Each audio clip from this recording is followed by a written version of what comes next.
Resmaa Menakem is the author of a popular book called My Grandmother's Hands.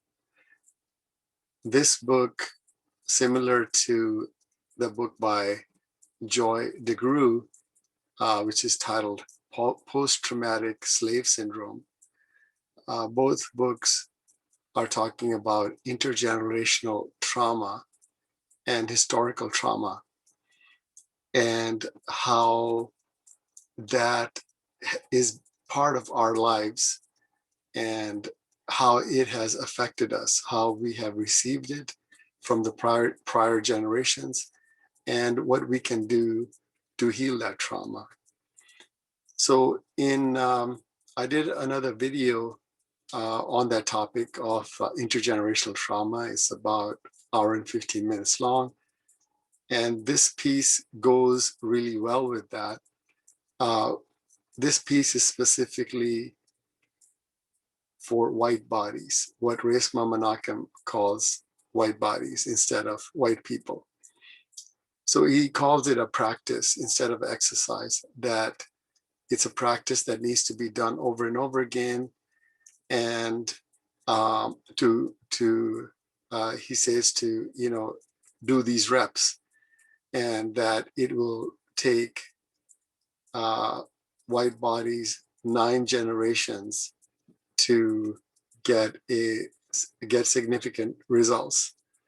So this practice that he walks white people through is what this clip is about.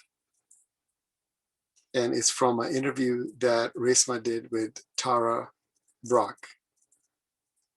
You can't hire enough Black gurus to come into the white community and try and teach you this. This is something that's going to have to be earned through tempering and conditioning and reps and invited reps and life reps. That's how it's going to come about.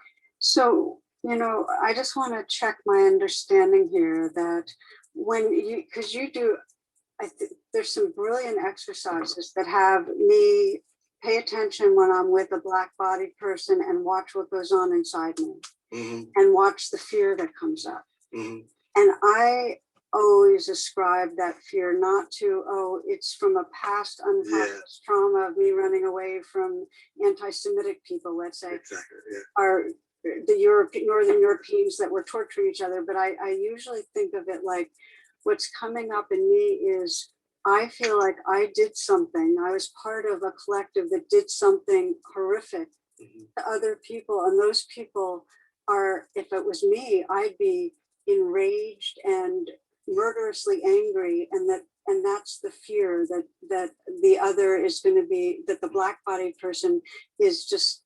unforgiving and angry. And That's different than what I'm saying. Yeah, that's what I'm getting. Yeah. So can I take you through something right quick? Please, might be helpful. So, this is just for the white people that are on the call, the white bodies that are on the call. I don't like doing these types of things, these kind of large forums, and then filleting bodies of culture open. And so when I say bodies of culture, I'm saying Black, Indigenous bodies of culture. I don't say people of color or bodies of color, because what bodies of culture for me is about reclaiming that which was stripped from us. And one of the first things that was stripped from us is the idea of culture. Culture is a human expression, right? And so the reason why I say bodies of culture as opposed to people of color is that I want us to reclaim and be about the business of reclaiming those things that have been stripped. So when I'm talking about bodies of culture, I don't usually do these types of things with bodies of culture. So I want to walk you guys through this process. So bodies of culture, just to kind of take a breath and just trust the process. Don't engage. So imagine that you're 7 years old and you're in a house and you're with your mom, and you're with your brothers and sisters, and you're with your father or other important caregivers, right? Or you're with your mother and mother, or father, whoever it is, you're in a safe environment, right? And you're playing. And as a matter of fact, I'm gonna have all the white folks, I'm gonna have you close your eyes, because I don't want you to watch me. I want you to watch. Just kind of pay attention to the images and stuff. So as you're moving and you're moving around the house, you notice that there's a sense of safety. Even if it's not totally safe, there's in this moment, in this time that you're playing with your dump truck or playing with your brothers and sisters, you're noticing that there's a sense of safety. All of a sudden, the door swings open, and you notice it's another caregiver. And let's say in this situation, it's your father. Your father walks in, and everybody's happy to see him. And you run up to him, he picks you up, kisses you, all that different type of stuff. And he looks at you and he says, "Let's go. We're going to a park." And you say, "Oh man, yeah, we're going to a park." So you get in the car and everybody's happy. And you're driving along. And as you pull up to your favorite park, you notice that there are a lot of cars in this park. You notice that there are a lot of people in this park. And all of a sudden, as you're looking out the window, you see your best friend. And you're like, "Oh my God, there's my best friend," and they're with their parents. And you get out the car and everybody is happy and you're jumping, you're moving around. And it's like 5,000 people in this park, 10,000 people in this park. It's like, it's the best day of your life. And as you're playing and you're running, you notice a smell. I'm not quite sure what this smell is. You're really not sure what this smell is. It's familiar, but not really familiar. It smells like barbecue, but it's not really barbecue. But you just keep going. And every once in a while, you look over and you see your father, or you look over and you see your mother, you look over, you see your caregiver, and they're smiling and they're having a good time.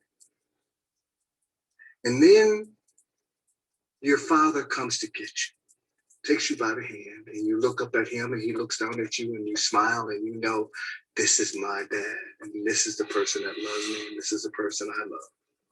And you start to begin to walk and he's taking you someplace. As you walk, you notice he's having to squeeze through a crowd, and people move to the side, and it's the baker, and you notice Mr.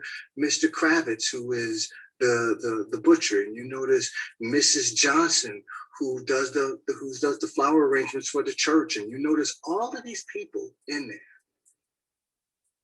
And the other thing that you notice is that it's getting hot. You notice heat on your skin, and the smell and the crackling of, now you're sure there's something burning. And now you get further and further, and the smell gets more and more intense.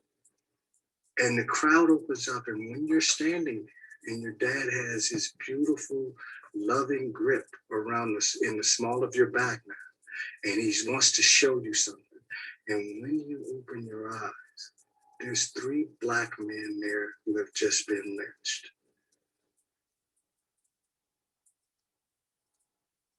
Now, notice your body. Notice the urge to run. Notice the urge to scream. And notice that this is sanctioned. What happens to that little body when they see horror and smell horror? But it is sanctioned. It is sanctioned. It is sanctioned. what happens to the voice, to the throat, when that little body sees everybody in their life sanctioning horror and brutality?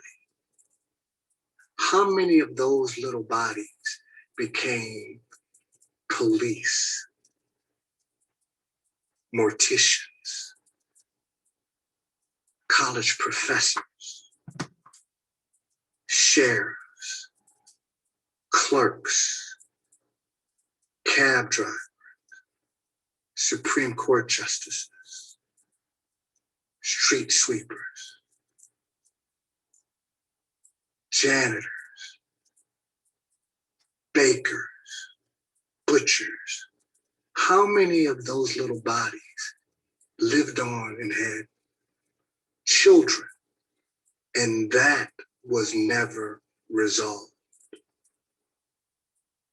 That brutality was never dealt with. What gets passed down as standard? If the white body is the supreme standard by which all bodies humanity shall be measured, what gets passed down as personality? Trauma in a person decontextualized can look like personality. Trauma in a family decontextualized can look like family traits. Trauma decontextualized in a people can look like culture.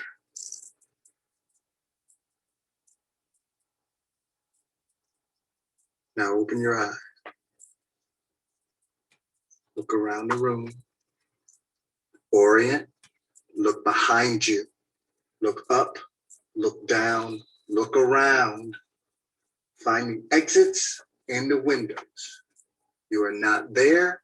You are here. You are not there. You are here. Look over both shoulders and engage your neck and your hips, your psoas and your neck. Find the windows and find the exits. Your body needs to know it can leave.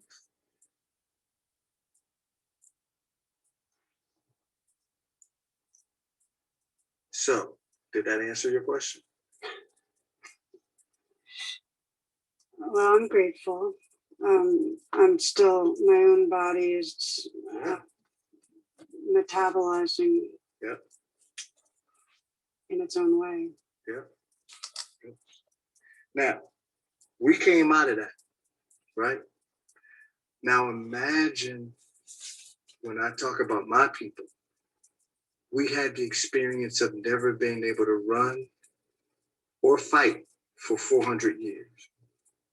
What gets passed down? What weathers in the body, in the brain architecture, in the heart, in the cardiovascular system, in the reproductive system? What gets weathered and then is passed off as lifestyle choices? So this is why I talk about white body supremacy as opposed to just white supremacy.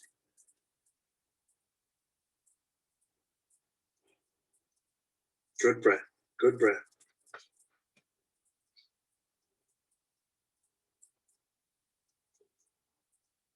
Part of what I'm aware of is how hard it is for so many people to even begin to feel their body when they're not being asked to feel challenging things. So it feels like part of the work is for us just to keep learning how to live awake inside a body. Yeah, exactly. Not only learn to live what it's like to be awake, but notice when you're not, right? You know what I mean? Notice when you're not, and begin to do that, not just with your body individually, but do it with other bodies.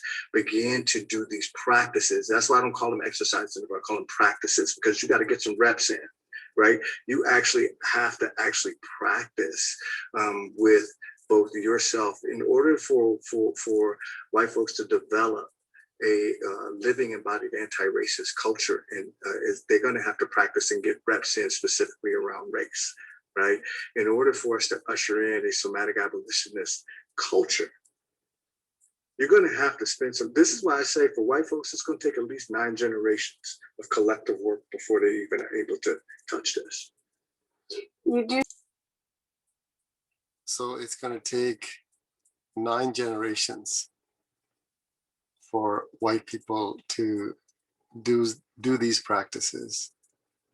It'll take 9 generations to stop racism. So there's a long struggle ahead.